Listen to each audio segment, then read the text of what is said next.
o símbolo do processo a que pertence todo o grupo. Com ele, o grupo deverá crescer e fazê-lo acreditar que sua diferença lhe será útil na evolução. Sua educação deverá merecer atenção para que ele entenda tratar-se de algo transitório que lhe será útil futuramente. Deverá crescer sabendo que sua diferença está no corpo e não no espírito. Não pode a árvore boa produzir frutos maus, nem a árvore má produzir frutos bons. O Cristo nos chama a atenção para a origem das coisas. Procura mostrar que, se Deus é bom, então o que dele vem não poderia ser diferente. Somos filhos de sua vontade, portanto somos divinos.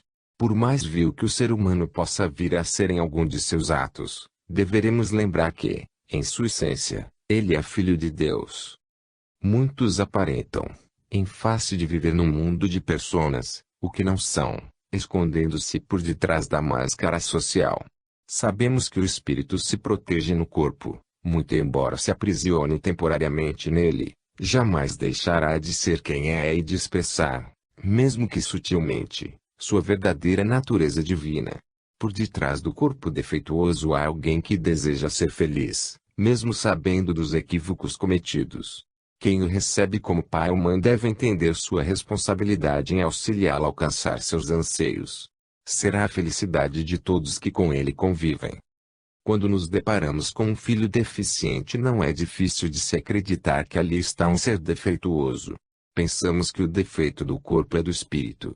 De certo que as marcas do corpo reproduzem processos espirituais que estão em vias de solução. Porém, nosso olhar também deve se voltar para o ser criado por Deus, que lhe é imagem e semelhança. A vida no corpo passa muito rápida. Enquanto nele estamos, pensamos que a vida será uma eternidade, mas logo que dele nos ausentamos, pela morte, percebemos o quão rápido o tempo passou e o quanto proveitoso foi estar nele sob contingências kármicas. As palavras do Cristo devem nos levar à consciência de que somos feitos de luz e para ele nos dirigimos. Mortes prematuras. Amanda tem 26 anos e é estudante de medicina. Namorava um rapaz o qual, após saber que ela estava grávida e que não abortaria, mudou de cidade, abandonando-a. Disse-lhe que não tinha estrutura para ser pai. Ela sustentou sua gravidez até o fim. No segundo mês de gestação começou a sentir fortes dores e, indo ao médico, foi-lhe dito que deveria fazer repouso absoluto, pois sua gravidez seria com algum risco. Com muito sacrifício conseguiu levar sua barriga até o 6º mês, quando a bolsa rompeu e seu filho nasceu quando ela estava a caminho do hospital. Nasceu-lhe Leandro, prematuro e com alguns problemas que exigiram no 30º dia uma cirurgia. Ficou ele na unidade neonatal de terapia intensiva por 3 meses. Enquanto ali esteve, submeteu-se, além da primeira, a mais 2 cirurgias delicadas. Por fim, após o 3º mês, ele saiu com saúde. Com 5 meses de vida ele estava com o peso e altura de uma criança nascida de 9 meses e sem problema algum de saúde. Sem o pai com muito amor, ela se dedicou a seu filho trancando a faculdade. Leandro era sua maior alegria. Amava seu filho como a ninguém. Porém, aos 6 meses e gozando de perfeita saúde, de madrugada, enquanto ambos dormiam, ele faleceu inexplicavelmente. Morte súbita. Amanda passou mais de ano em estado de choque por causa da morte do filho. Não poderia existir castigo maior para ela. Chorou muito e praguejou contra a vida.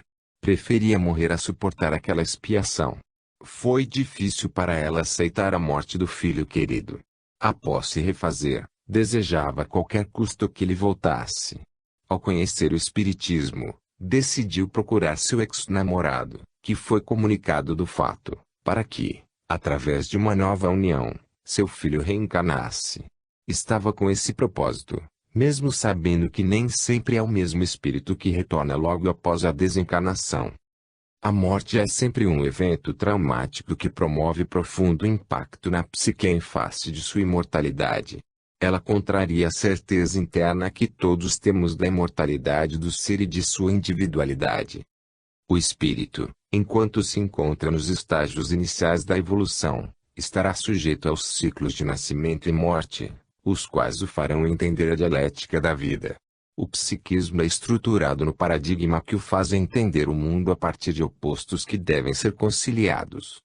Cada evento de morte, do próprio corpo ou de afetos, será sentido como se ocorresse com a própria psique, tal o impacto que causa a sensação de desintegração, que não ocorre, da personalidade.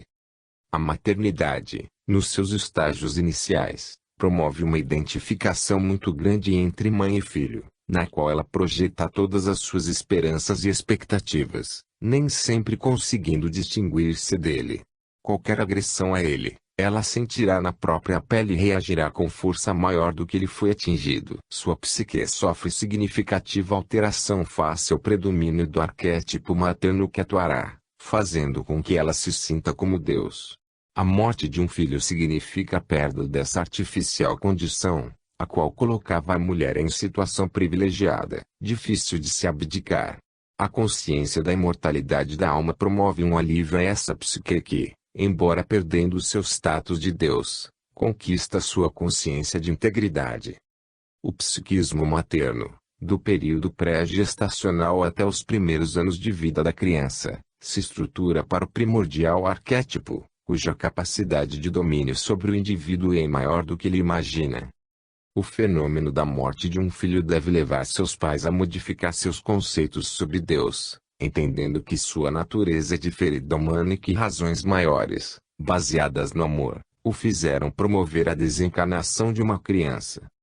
Ninguém está totalmente preparado para a desencarnação de uma criança. É sempre algo que comove e nos faz sentir tristeza. Qualquer ser humano se sente impotente diante dessa ocorrência. Mesmo que se explique tratar-se de um karma e que a criança, o espírito, está completando uma encarnação anterior, fica a sensação de incompletude. Como se algo pudesse ser feito para que aquele ser continuasse sua trajetória evolutiva no corpo. Seus pais sofrem e muitas vezes gostariam que fosse com eles e não com a criança. Na mente deles a pergunta inevitável é, por quê? A resposta nasce quando a consciência se amplia às vidas passadas. Quando não se alcança este patamar, geralmente surge a revolta pelo absurdo da morte prematura. Na família fica, com a morte prematura de alguém, um vazio dificilmente preenchível. Todos se culpam pela impotência e sentem a falta daquele ser que se foi sem deixar explicações. A família se rearruma face à falta, demorando sem restabelecer a rotina anterior. Ocorre a dúvida quanto ao que fazer com o que pertencer àquele membro que desencarnou. Alguns opinam que se guarde, outros que se dê tudo. Nada impede que os pais guardem pequenas lembranças de seus filhos e que venham a doar o que pode ser reutilizado por quem precisa. Deve a família lembrar que o desencarnado nem sempre será atraído pelos objetos que ficaram, mas principalmente pela lembrança que se tenha deles na mente e no coração. Natural que se chore pela morte e que se faça orações em casa pela pessoa, porém deve-se cuidar para não ficar exageradamente lembrando dela, para não fazê-la sofrer pela impossibilidade do contato mais próximo e íntimo. A família não pode nem deve se desestruturar pelo falecimento de um filho, tampouco deve buscar culpado, pois a morte deve ser vista como libertação ao espírito que retorna para sua verdadeira morada. Retirai-vos, porque não está morta a menina, mas dorme. Consciente do estado em que se encontrava a filha de Jairo, o Cristo tomou-a pela mão e ela se levantou do leito de morte. Disse ele que ela apenas dormia. Assim se dá com o espírito após a morte. Levanta-se e retorna à sua verdadeira vida. Os pais devem entender que seus filhos apenas dormem logo após a morte, mas que em seguida se levantarão e continuarão a viver. Disse o Cristo ao pai da menina que ele apenas deveria crer. É disso que precisamos quando ocorrem esses graves momentos de perda de um ente querido, quer seja criança ou não. Precisamos da fé, pois que nem sempre a razão consegue aplacar as necessidades do coração que sofre naquele momento. Não é fácil nem tranquilo suportar a morte de um filho em tenra idade. É preciso crer na vida eterna e na possibilidade do retorno daquele ser num novo corpo, após cumprido o tempo de preparação do outro lado da vida. O amor que se dedica a um filho é muito forte para que venha a razão e quebre o sofrimento que se sente com a perda. Por esse motivo, O Cristo pediu ao Pai que cresce. A morte de crianças é sempre o complemento de uma etapa e o fechamento de um ciclo em sua evolução, além de uma prova para os pais. Transtornos psíquicos na infância. Pedro nasceu sem que seus pais percebessem que ele teria um distúrbio de comportamento, o qual se agravaria na puberdade. Desde que completou 3 anos era possível perceber que ele era uma criança hipercinética.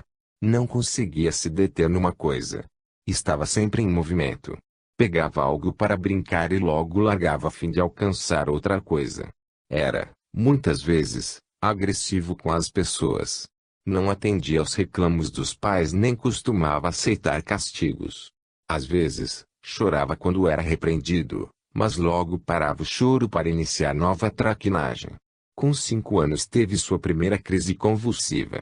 Após exames mais apurados descobriu-se que ele tinha epilepsia e teria que iniciar um tratamento com medicação adequada e que, talvez, o acompanhasse por toda a vida.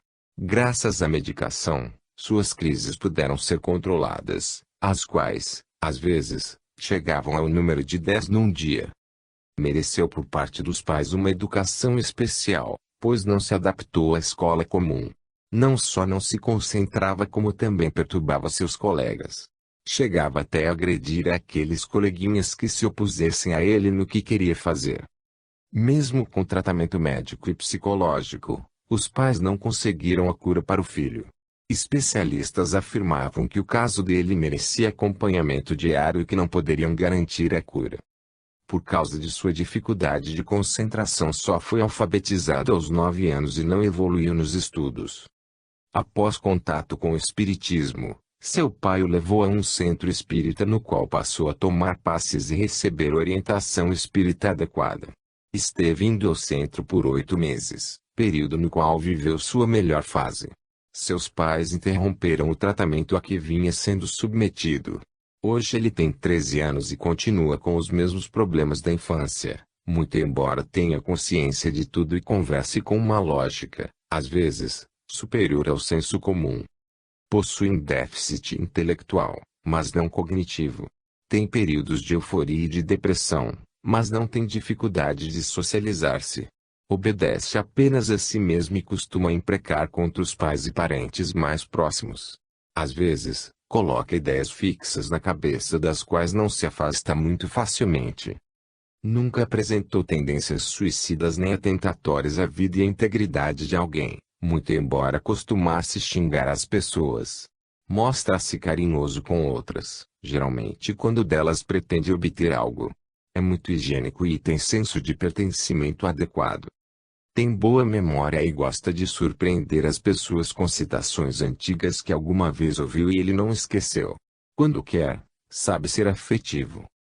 O espírito no processo reencarnatório promove alterações em seu corpo físico de acordo com as suas matrizes perispirituais.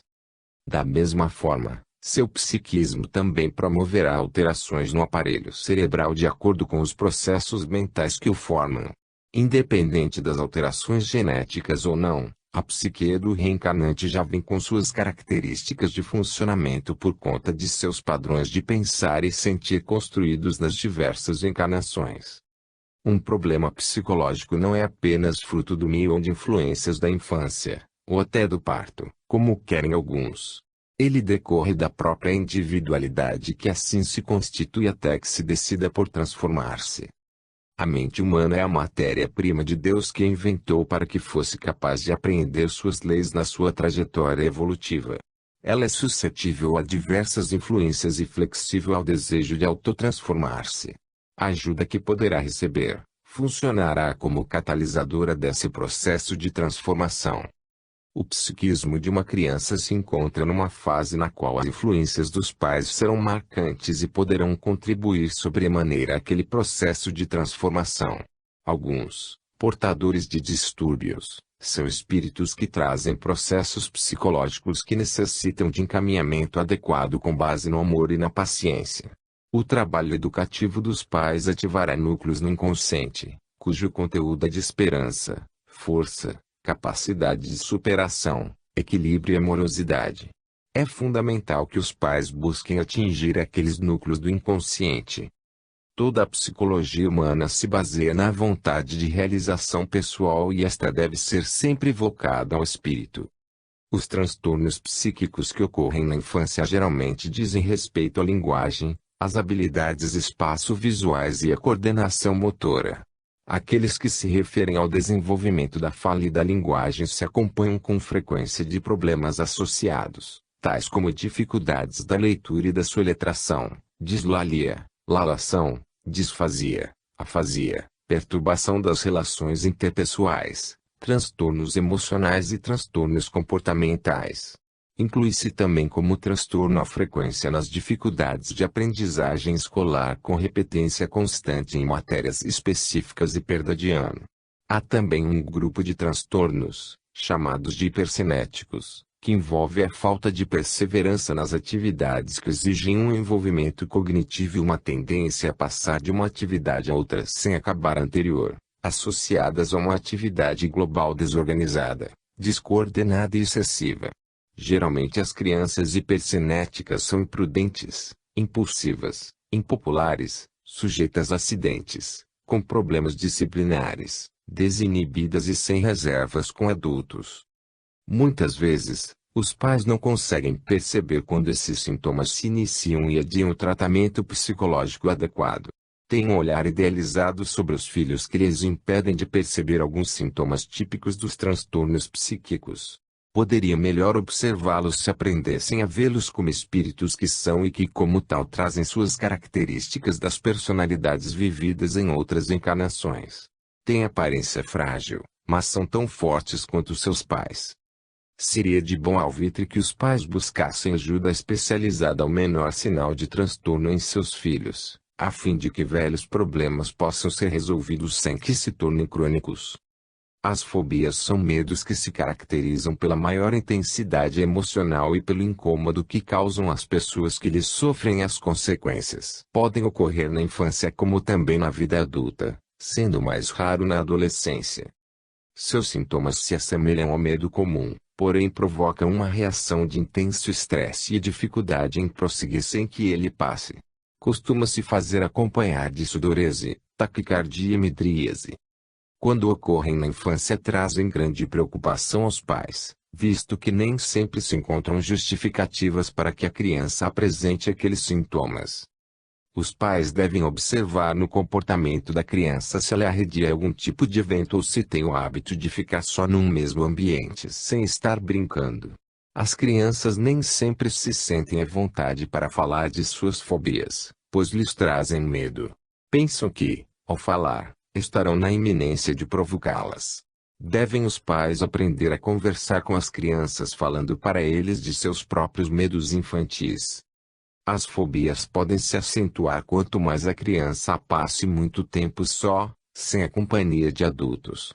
O hábito de deixar as crianças entretidas na televisão pode ser um fator agravante, visto que elas não têm com que elaborar os medos gerados pelos personagens agressivos de filmes típicos, mesmo que sejam de desenhos. A criança necessita de acompanhamento diário por parte de seus pais ou responsáveis. Geralmente falta à criança um referencial seguro que lhe suplante o medo e traga a tranquilidade. A segurança deve ser dada de forma a fazê-la reagir ao sentimento desde o seu início. Muitas fobias decorrem de eventos aversivos relacionados ao objeto fóbico ocorridos em vidas passadas que acompanham o espírito nas existências subsequentes. O diálogo de forma a tranquilizar a criança é fundamental, principalmente quando os pais tomam a iniciativa em fazê-lo. Por vezes encontramos crianças que se deprimem sem causa aparente, deixando preocupados não só seus pais como também especialistas, sem saber o que fazer. De onde vem tal depressão? Qual a causa geradora na infância? Alguns vão querer afirmar que se trata de alguma ocorrência na primeira infância ou mesmo no parto, tentando trazer justificativas na atual existência. O fato gerador talvez esteja muito antes do momento presente. Costumamos imaginar a criança como um ser sempre alegre e disposto a viver, cheio de energia e vitalidade. A depressão na infância incomoda qualquer adulto. Muitas vezes ela vem disfarçada de tristeza, melancolia e mau humor, sem que os pais ou responsáveis se deem conta da depressão. É típico da depressão infantil o mutismo, o isolamento, a falta de vitalidade, o sono agitado e a perda de apetite. Devem os pais buscar ajuda profissional face à possibilidade não afastada de algum trauma presente ou remoto. Independente de buscarem ajuda especializada, devem os pais dialogar com a criança visando estimulá-la, ampliar as possibilidades de socialização da criança, solidarizar-se com ela quanto ao seu estado de tristeza, evitar a crítica ou punição, dar um pouco mais de atenção a ela, além de transmitir-lhe segurança e confiança. O espírito, quando reencarna, não deixa seu passado de lado. Traz consigo todas as marcas nele causadas face aos desafios que enfrentou. Carrega consigo suas mágoas, sofrimentos e frustrações gerados pelas experiências pregressas. Há processos que varam encarnações, não se findando com a morte do corpo. A reencarnação é uma continuação da evolução do espírito. Quando se avizinha uma prova, pode o espírito esmorecer com receio de fracasso. Às vezes, por ter passado por algum processo kármico difícil naquela idade em outra vida e por se lembrar disso, ele pode sentir medo de que venha a ocorrer de novo. A depressão pode ser decorrente também da saudade que o espírito tem daqueles que ficaram e que ele não reencontra na atual encarnação. Pode ser, por esse motivo, uma reação à falta do amor, que antes tivera e que agora lhe faz falta. Nem sempre os filhos possuem o temperamento dos pais. Por vezes, ouvimos pessoas dizerem que o filho puxou a este ou aquele parente, no temperamento. É claro que cada um traz em si os aspectos que lhes são próprios na personalidade, muito embora receba uma carga genética que pode lhe alterar características específicas, necessárias à sua evolução. Os filhos são espíritos que geralmente se afinizam com seus pais e que possuem traços na personalidade que se assemelham aos deles. Os pais gostariam que os filhos tivessem mais paciência do que têm, que fossem mais humildes, que não tivessem a maioria dos vícios que possuem, porém, esquecem que também são pessoas em iguais condições às suas, cujo passado contém experiências dos mais variados tipos. A presença de transtornos psíquicos na infância é mera consequência das experiências não resolvidas do passado em que, na maioria dos casos, tiveram a participação dos pais. Os problemas psicológicos que atravessam merecem dos pais atenção e a condução para o devido tratamento a fim de que também venham a aprender com aquele processo de seus filhos. Não devem ser encarados como doenças, mas como sintomas da personalidade daquele espírito, mas que merecem questionamentos. Os pais devem se perguntar: que tenho eu a aprender com a problemática de meu filho? As respostas serão dadas com o tempo e a dedicação ao tratamento. Todos aqueles que se envolvem no conflito de alguém, alguma coisa têm a aprender. Acima de qualquer tratamento que os pais possam dar a seus filhos, estarão o carinho e o amor, imprescindíveis ao verdadeiro restabelecimento daquele ser. Tanto o espírito que o recebe se aperfeiçoa, quanto aqueles que dão se beneficiam. Bem-aventurados os mansos, porque herdarão a terra. O Cristo propõe a paz. Sua bandeira não é de confrontos senão com as próprias imperfeições de cada um.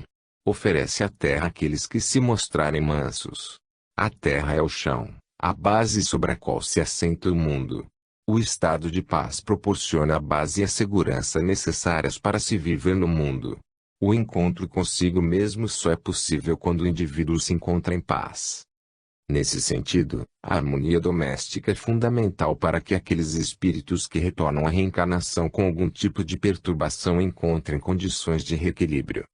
A fala amorosa, o tom de voz adequado, o bom humor e o carinho para com os filhos conseguem ser a base de que se precisa para um bom tratamento dos transtornos psíquicos. Qualquer manifestação agressiva tenderá a agravar a problemática da criança que, em contato com o mau humor e outras manifestações semelhantes, tenderá à revolta, na qual se reacendem os ódios do passado. Os cuidados com a saúde, com a alimentação e com o vestuário não são as únicas coisas que se devem dar a eles. Precisam de carinho e amor.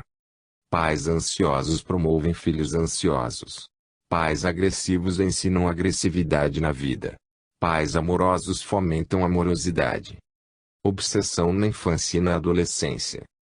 Os pais de Vinícius são espíritas e se dedicam juntos à tarefa de dar passes no centro que frequentam há 6 anos. Começaram a notar que o filho de 5 anos poderia estar sofrendo algum tipo de influência espiritual quando ele apresentou os seguintes sintomas: sono agitado, choro sem causa aparente, medo fóbico, dores imaginárias, agressividade para com os familiares e verbalização de palavras incomuns ao seu vocabulário. Mesmo desconfiados de que poderia ser obsessão, levaram-no a conhecido médico da família que, após solicitar alguns exames rotineiros, aconselhou aos pais que procurassem auxílio psicológico. E assim eles fizeram. Consultaram simultaneamente o profissional recomendado pelo médico e procuraram o setor de entrevistas do centro para encaminhamento do problema. O profissional, após conversas com os pais e depois com a criança, notou que havia ansiedade e estresse no comportamento dela e iniciou seu trabalho técnico com sessões 2 vezes por semana. O centro espírita recomendou que a criança iniciasse uma série de 10 sessões de passes e que os pais procurassem conversar com ela de forma a deixá-la tranquila e segura. Recomendaram que fizessem a leitura do Evangelho no quarto da criança e que, após dormisse, orassem junto a seu leito, transmitindo-lhe confiança e paz. Após essas providências, notaram que, gradativamente, a criança foi voltando ao normal e os sintomas foram desaparecendo. Acharam, provavelmente com razão, que a melhora da criança se deveu à conjunção entre o tratamento psicológico e o espiritual. De que forma pode haver obsessão numa criança na primeira ou segunda infância se não se pode notar qualquer sinal de má conduta que a motive? A resposta está nas matrizes psicológicas do inconsciente passado. Lá no perispírito se encontram gravados os registros de suas encarnações, os quais atraem espíritos que lhes estão vinculados emocionalmente. Quando ela ocorre na infância, significa que aquele espírito encarnado foi, de alguma maneira, localizadas pelos seus algozes e o processo que motiva a obsessão se encontra muito próximo da consciência. Requer cuidado adicional dos pais, haja vista a inconsciência da criança quanto ao que lhe ocorre.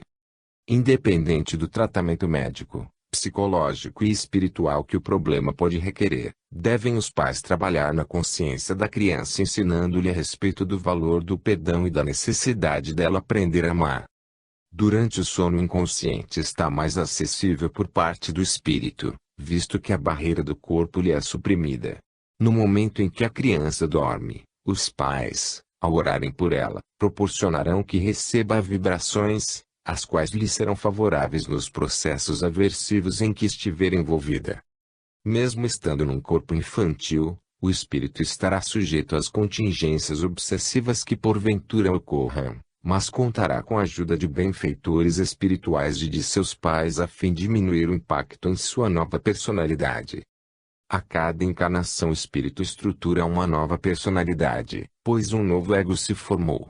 Com a morte do corpo ele assumirá, por sua vez, outra personalidade. Cada personalidade é fruto de uma época e um meio típico, porém ela receberá as contribuições de suas personalidades anteriores. O espírito é o mesmo, mas a forma como se apresenta ao mundo, influenciado principalmente pelas personas de vidas passadas, variará a cada período no qual esteja vinculado a um corpo. As obsessões que ocorrem na adolescência, via de regra, apresentam as mesmas características da infância, pois o indivíduo se apresenta com o mesmo medo e inconsciência do que lhe ocorre. Fundamental nas obsessões em crianças e adolescentes é favorecer a estruturação de um ego forte e amoroso. É pouco comum encontrar crianças obsedadas. Parece haver algum tipo de proteção que as cerca, de tal forma, que a ação de espíritos desencarnados sobre elas é muito pouco observada. Ou elas gozam de alguma proteção espiritual ou o amor que lhes é dedicado pelos pais consegue neutralizar a ação maléfica que porventura se faça contra elas. Os sinais mais evidentes daquela influência, quando ocorre, são sono agitado, agressividade, comportamentos estereotipados, doenças psicossomáticas, medo sem causa aparente seguido de exigência intensa da presença materna ou paterna, choro constante, fala desconexa e com falha no curso do pensamento, etc. Alguns desses sintomas isolados podem ocorrer em função de problemas orgânicos, o que deve levar os pais, em todos os casos, à busca de orientação profissional. Na adolescência é mais comum a obsessão simples, pois é a fase da autoafirmação e da tendência à transgressão. O adolescente é mais suscetível que a criança, não só em face da vulnerabilidade maior ao livre-arbítrio, como também da maior exposição às influências de seu grupo social. O desejo de experimentar o proibido, bem como a maior lembrança de seu passado reencarnatório, o colocam como alvo fácil à obsessão simples. Tanto em crianças como em adolescentes a terapia mais recomendada é o tratamento de passes. Em alguns casos deve-se levar a criança a tratamento psicológico. Nos adolescentes geralmente o tratamento psicológico é sempre bem-vindo. A adolescência é o período onde ocorrem grandes transformações hormonais e emocionais. Nela o espírito dá seus primeiros passos para consolidar sua personalidade. Deseja ele intensamente sua autonomia e o estabelecimento de sua identidade que cada vez mais quer que seja diferente da de seus pais. Nem sempre seus desejos de autodeterminação se realizam devido a fatores que lhes fogem à compreensão. Via de regra ele não está atento às injunções kármicas. Na infância a agressividade é mais rara, porém, quando ocorre, costuma vir associada a outros fatores. Um deles é a ansiedade e o outro é a hiperatividade. A criança agressiva muitas vezes quer demonstrar sua insatisfação com alguma coisa que lhe pode ser inconsciente. Às vezes, também pode querer chamar a atenção para o descaso dos adultos quanto a ela. No adolescente também pode estar associado ao uso de drogas ou mesmo ausência paterna. A insatisfação do adolescente também pode decorrer de certos complexos típicos da fase. A insatisfação com o corpo e a dificuldade em lidar com os desafios de inserção num grupo podem ser motivos da agressividade. Em alguns casos pode-se observar, pela força física de alguns jovens, agressividade além de limites toleráveis quando eles partem para a agressão física. Nesses casos a família deve buscar ajuda especializada para evitar que alguém, por medo ou pena, venha a sofrer graves danos a si mesmo. A passividade nos casos de agressão física pode significar um estímulo à coerção pretendida. Necessário que, tanto com a criança quanto com o adolescente, se busque o diálogo sem entrar na mesma energia de raiva que costuma aparecer quando o que se quer é a paz. Deve-se estar atento às influências obsessivas neste período, no qual o espírito já é senhor de seu corpo. Embora ainda não seja adulto, já tem a encarnação fisicamente completada. É de bom alvitre, quando se observarem sinais ostensivos de mediunidade antes da adolescência, que eles não sejam estimulados, isto é, que a criança não seja levada à prática ou ao exercício da faculdade que porventura apresente. Quando se observarem tais fenômenos, deve-se tratá-los naturalmente para que não desperte a criança precocemente para algo que lhe pode ser prejudicial. A mediunidade é uma faculdade natural e pode ser exercida no ambiente do lar. Nada impede que em família se possa exercer o contato com os espíritos desencarnados, seja para alguma orientação a eles ou, ao contrário, para lhes receber auxílio. Porém, é necessário que as pessoas que assim agirem tenham conhecimento a respeito da prática mediúnica, consoante os ensinos e advertências de Allan Kardec, expressos em O Livro dos Médiuns. Muitos que se iniciaram na prática mediúnica em casa acabaram por prejudicar o ambiente doméstico com interferências indevidas de desencarnados nas relações entre familiares. Mas, se vós soubesseis o que significa, misericórdia quero, e não holocaustos, não teríeis condenado a inocentes. Devemos atentar para a afirmação do Cristo quanto a querer a misericórdia. Parece-me que ele faz a opção por ela em lugar da punição, contrariando o pensamento corrente do efeito igual à causa. A forma educativa princípio de que se utiliza Deus para fazer evoluir a criatura é o amor seguido da misericórdia. As expiações são medidas extremas nos casos onde o amor não atingiu aquele que desconhece sua eficácia. Mesmo que o ser humano persista em seu equívoco por ignorância, a misericórdia atuará e, consequentemente, os efeitos que porventura venham a sentirem-se como forma educativa, serão mais atenuados que as causas que os geraram. Crianças que apresentam sinais precoces de obsessão são espíritos que conservam equívocos do passado cujas consequências são logo vistas para a necessária correção, apresentando-os cedo para que logo deles se livrem e possam ter uma encarnação menos problemática. O Cristo acena sempre com a misericórdia e o amor a todos que deles se afastaram. Idosos na família. Ronaldo e Célia têm mais de 70 anos. Tiveram 7 filhos e os educaram dentro dos princípios cristãos, nos quais pautaram suas vidas. Ambos gozam de boa saúde, muito embora tomem alguns remédios típicos da idade. Ela sempre trabalhou em casa e ele se aposentou aos 66 anos, após trabalhar por 35 anos como gerente de um depósito de cereais. Nunca foram pobres nem ricos. Sempre viveram de suas economias. Os filhos cresceram e cada um tomou seu rumo, exceto uma das filhas que voltou para casa com 2 filhos, por ter se separado e não ter como se manter sozinha. Seus pais se viram na contingência de acolher a filha e os netos. Muito embora a casa comportasse todo mundo, as economias domésticas não eram suficientes para cobrir as novas despesas. Os outros filhos, nos finais de semana, visitavam os pais e traziam a prole enchendo mais ainda a casa. Ronaldo e Célia tinham o maior prazer em acolher todos os filhos e netos, mas não estavam suportando as despesas e o trabalho que tinham com a arrumação, limpeza e as traquinagens dos pequenos. Não sabiam como colocar para os filhos a situação.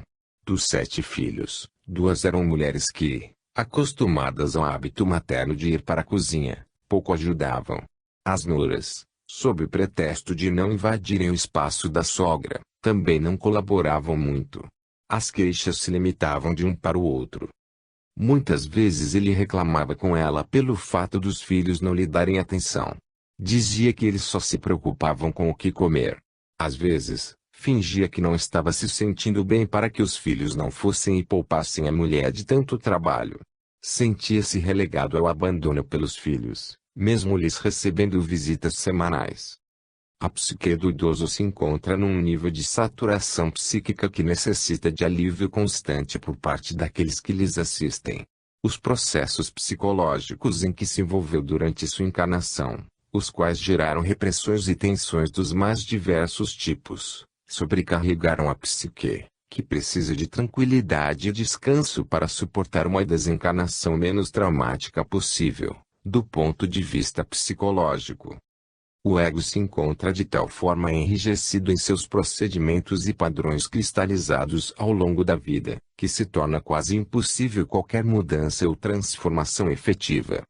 A psique, por se encontrar sintonizada com o corpo, acomoda-se à espera da desagregação celular como um alívio para seu cansaço mental. Sua criatividade será exceção, tendo em vista o domínio que certas preocupações passam a ter na consciência. Na maioria dos idosos a melancolia, as mágoas, as queixas e lamentações impedem o livre exercício do ato de pensar. Tornam-se prisioneiros de seu passado, que se configura como um complexo, o qual rouba a energia da consciência.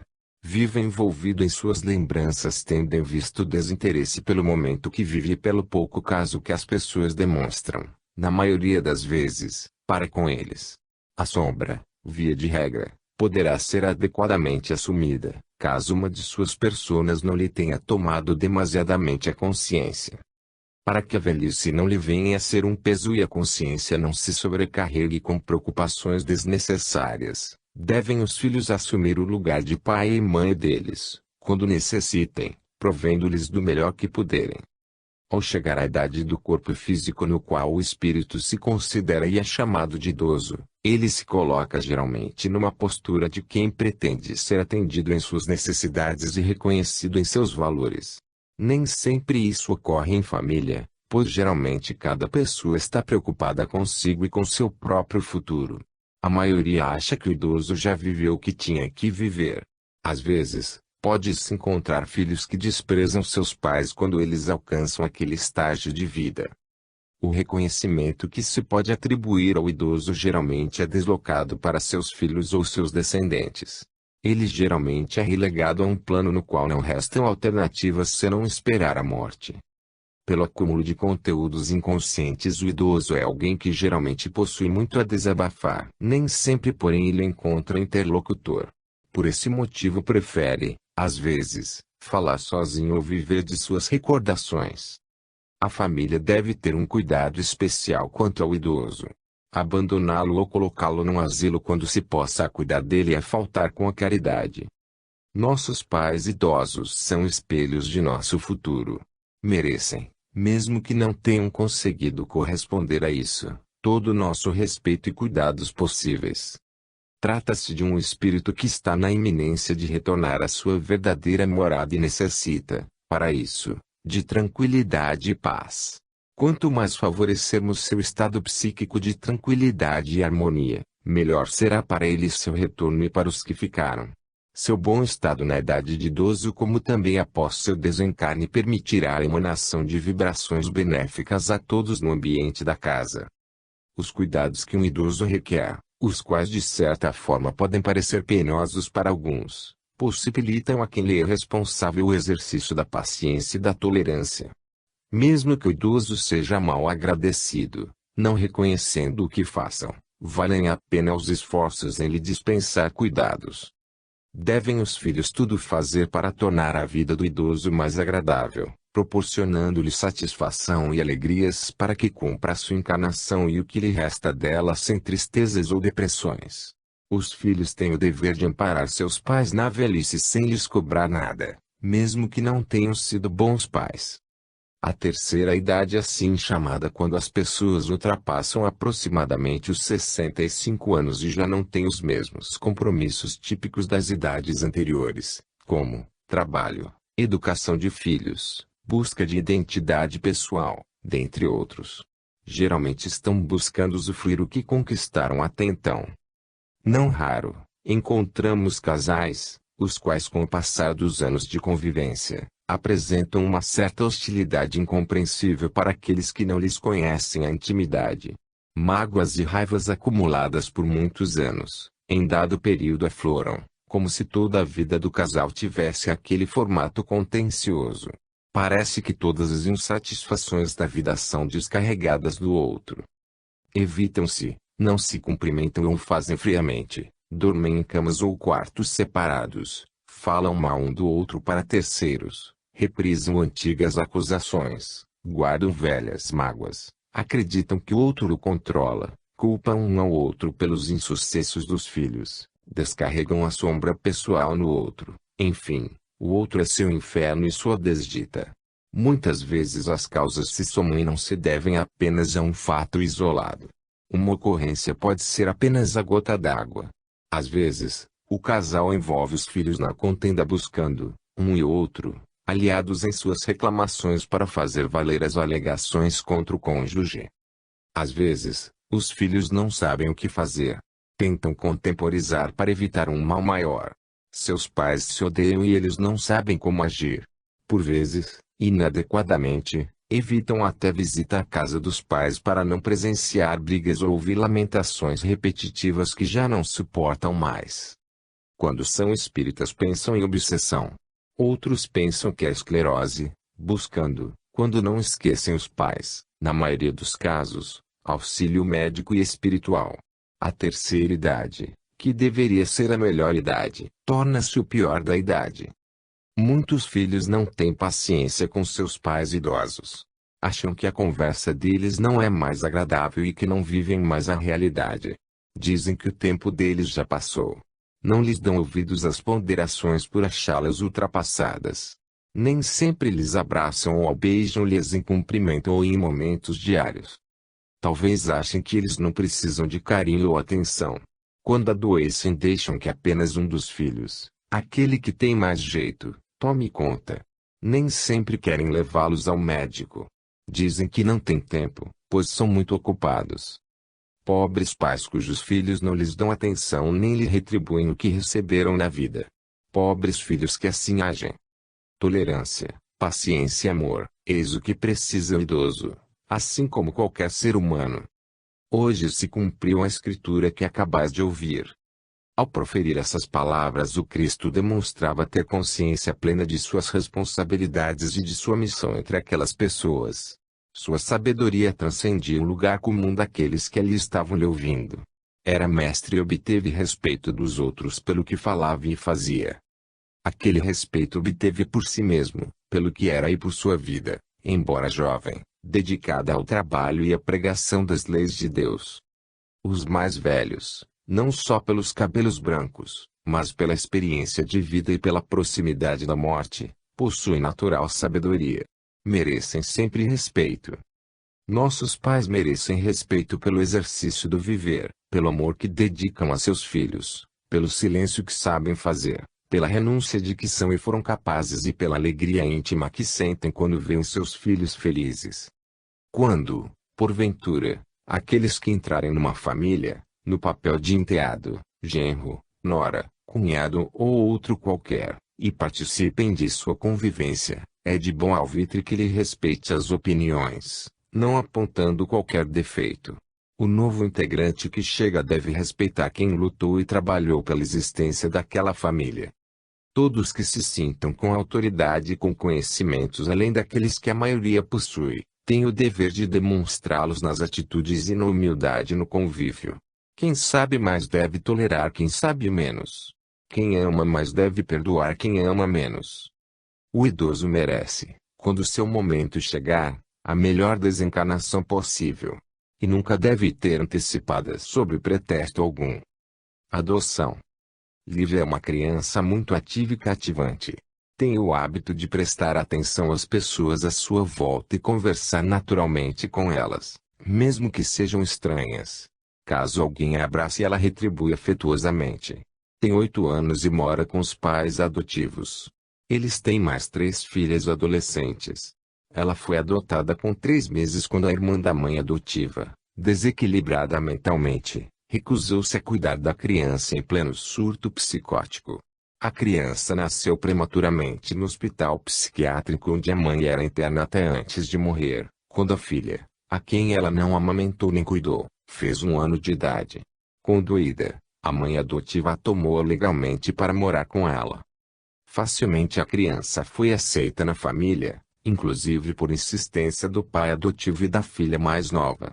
Quando a criança, aos 7 anos, se tornou voluntariosa e desobediente, o pai ameaçou entregá-la ao juizado de menores e a filha mais velha do casal começou a hostilizá-la ostensivamente. A mãe, que amava muito a criança, ficou sem saber o que fazer, pois não havia possibilidade de a devolver como se fosse um objeto defeituoso. A situação complicou-se quando, aos 8 anos, a criança, provavelmente por processos não resolvidos em vidas passadas, passou a reagir agressivamente àqueles que não mais lhe toleravam. A mãe adotiva era a única a defendê-la e a tentar diminuir o impacto que as brigas e discussões provocariam na personalidade dela. Embora não se arrependesse de estar com a criança, muitas vezes desejou que sua mãe não a tivesse tido, mas, agora, era tarde. Tinha de levar adiante sua missão. Amava a criança como se sua filha fosse, tudo faria pela sua vida. Um dia, quando a criança, por estar doente, dormia no quarto do casal, num colchão ao lado da cama dos pais, teve um sonho no qual falava sobre seu pai adotivo. Durante o sono a criança falou alto e acordou os pais. Disse ela: "Meu pai, não me deixe ir embora, eu amo tanto você." Após essa fala voltou a dormir. Esse episódio comoveu muito seu pai. Pela manhã, ao acordar, a criança não estava bem. Apresentava sinais de cansaço, respiração ofegante e taquicardia. Levada ao médico pelos pais, ficou em repouso e observação no hospital para exames mais apurados. Em princípio era apenas uma virose. Após o restabelecimento da criança, a qual hoje tem 12 anos, a vida na casa voltou à normalidade, muito embora a criança ainda apresente uma certa inquietação. A psique humana contém arquétipos que direcionam a vontade do espírito e suas atitudes para com o mundo interno e externo. Um dos mais importantes arquétipos é o materno, que capacita o indivíduo a exercer atitudes que dizem respeito à manutenção, nutrição e acolhimento, típicas da maternidade. Quando uma criança nasce sem o direito natural de conviver, por qualquer motivo, com seus pais, ela sentirá a vontade de preencher a necessidade de projetar em alguém seus modelos ideais. Sentirá sempre o desejo não satisfeito de conhecer seus pais biológicos, como se algo lhe faltasse. Os pais biológicos são suas raízes físicas, as quais correspondem, no psiquismo, ao arquétipo materno. O ego, que se estrutura afetivamente no contato materno, quando este não ocorre, sentir-se-á sem bases apropriadas para o convívio afetivo pleno. O arquétipo materno encontrará uma imagem parcial naquela que ocupar o lugar de mãe. O adotado estrutura-se em torno de uma falta primordial, a rejeição primária que alcança a criança antes mesmo da formação do ego. Sua personalidade se desenvolve em torno dessa ferida central, que não deve ser desconsiderada. O adotado traz a marca precocemente impressa em seu psiquismo de aversão a si mesmo. Este padrão, se não transformado, poderá desencadear futuros comportamentos autopunitivos e a não aceitação de si mesmo. Apresentará tendências a acumular insatisfações e a rejeitar sua forma de ser sem motivos pessoais para tanto, mas como reflexos da ferida estrutural abrigada na psique. Quando os pais, por algum motivo, escondem dos filhos adotivos essa condição, na tentativa de lhes poupar o sofrimento ao saber da indiferença de sua mãe biológica, promovem maior mal-estar no momento em que eles alcançam a verdade na vida adulta. Melhor é preparar a criança logo cedo para que encontre mais possibilidades de transferir adequadamente o desejo arquetípico ao longo da vida. As primeiras informações sobre sua adoção devem ser dadas a partir de 4 anos de idade. Caso os pais não tenham habilidade para fazê-lo, devem buscar ajuda profissional. A adoção é sempre um ato de amor. Adotar uma criança é abrigar um espírito que conquistou o coração de quem o faz. Ser mãe ou pai adotivo é sê-lo 2 vezes. A adoção se reveste de características especiais quando ocorre por uma imposição das circunstâncias alheias ao desejo dos pais adotivos. Muitas vezes se dá em função da impossibilidade dos pais biológicos de assumirem a criança. Seja por doença deles, por desencarnação ou outro motivo de força maior, a criança passa a ser criada por familiares ou estranhos. Nesses casos a adoção se torna um fator complexo na vida dos pais e da criança e geralmente promovendo sequelas na adolescência do adotado. Quando a adoção é espontânea, isto é, os pais realmente desejam e vão em busca de uma criança com a qual simpatizam, as sequelas são menores. O desejo de adotar parte dos pais e não ocorre por força de contingências externas. Os pais adotivos devem, logo após a primeira infância, colocar para seus filhos a forma e o motivo pelo qual eles foram adotados, a fim de reduzir o impacto futuro da perda dos pais biológicos. Na hipótese dos pais biológicos terem sido irresponsáveis e abandonado a criança, os pais adotivos devem amenizar para ela as circunstâncias a fim de que não exponham o caráter deles. Aquela irresponsabilidade pode chocar a criança permitindo que ela transfira isso para sua vida emocional.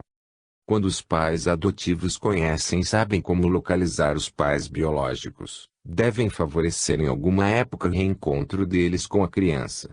Se possível, isso deve ocorrer até o início da adolescência.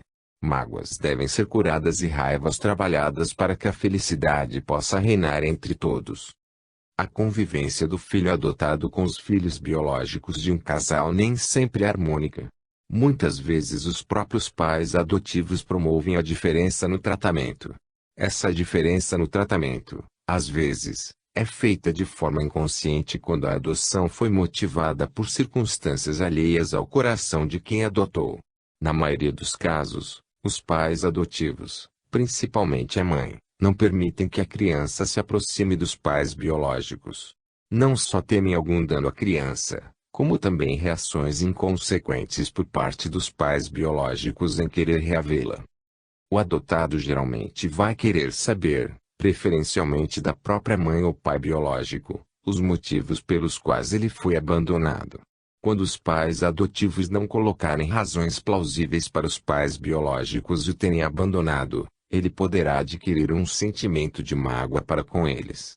Em sua consciência vai sempre ficar a pergunta: por que eu não mereci ter pais verdadeiros? Entre órfãos e respectivos pais adotivos há um compromisso kármico que os vinculam. Eles se atraem por força do passado que sempre nos convida ao aprendizado. Não fui enviado senão as ovelhas perdidas da casa de Israel. O Cristo inicialmente não queria atender a uma mulher que insistia para que ele curasse sua filha e ele lhe dizia que primeiro cuidaria dos seus. Ele lhe disse que veio para os necessitados de Israel. Provavelmente queria ele testar a fé daquela mulher e mostrar que aquilo que se quer deve-se buscar com determinação. Atendeu-a como a todos que o buscavam. Quantas pessoas que não podem ter filhos e desistem por achar que não serão capazes de suportar um tratamento, por vergonha de admitir suas dificuldades biológicas ou por comodismo.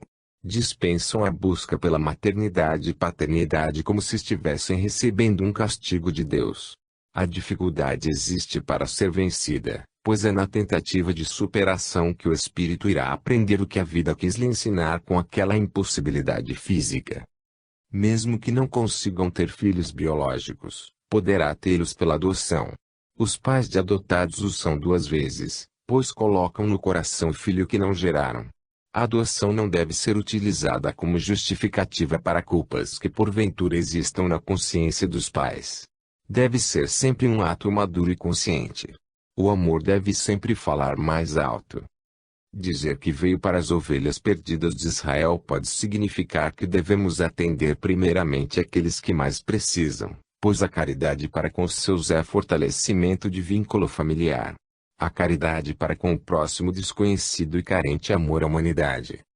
Adotar parentes é um ato de solidariedade, porém quando o adotado é um estranho, torna-se puro amor. Algumas pessoas passam a tomar conta de sobrinhos, filhos de parentes próximos ou de agregados. Isso é um ato de caridade e deve ser feito sempre que necessário. A adoção a que nos referimos aqui, de acordo com o entendimento das palavras do Cristo, é aquela em que abrimos o coração para o amor àqueles que estão desamparados no mundo. Autoimagem e autoestima. Timidez. Rafael era uma criança alegre até os 6 anos. Até essa idade sua infância se revelou absolutamente normal. Um dia, após voltar do hospital onde era enfermeira, sua mãe notou que ele estava muito quieto em seu quarto. Foi até lá e percebeu que estava deitado olhando para o teto. Perguntou ao filho o que ele estava fazendo e ele se limitou a responder monossilabicamente algo ininteligível para ela. Como estivesse cansado e achando que não havia nada sério com seu filho, foi cuidar de outras tarefas em casa. No íntimo achou que algo com ele não estava bem. No dia seguinte, como de costume, saiu para trabalhar e deixou seu filho dormindo, pois era o pai quem o acordava para ir à escola.